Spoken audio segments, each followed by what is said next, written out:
Hey guys, I'm Julia. This is Nathan. We want to help you figure out why your tent is sticky, because that's pretty frustrating, and some solutions to solve it.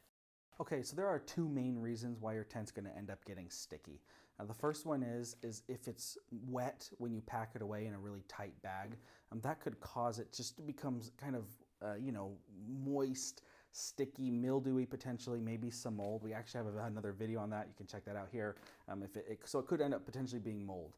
The other reason is because the polyurethane lining that waterproofs the tent, over time it will break down. The more you use it, especially if you're in a very hot climate, it's going to break down and it's going to end up just becoming a little bit more tacky, which is going to cause that sticky feeling. One thing you can do if it's really targeted spot that's sticky and really bad, you might be able to just wash that alone, take a rag, some cleaner, and wash that spot specifically.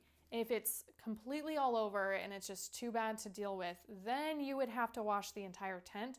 You might be able to throw it in your washing machine on a really low, gentle setting, or maybe dunk it in a bathtub or a bucket or something.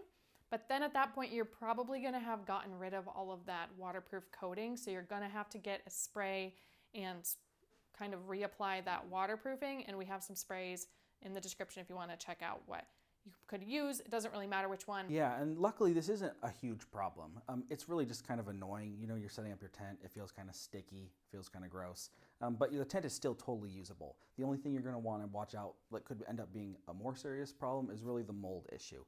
If it ends up being mold, or as it does, if the polyurethane lining kind of breaks down, you're gonna lose some of that waterproofing, like Julia said. So those are really the only major concerns that you're gonna have. Otherwise, you could actually just keep sleeping in a sticky tent if you didn't mind it that much. But as far as going forward, after you do reapply some of the waterproofing, or some people will use like baby powder or other powders to try and get rid of the stickiness.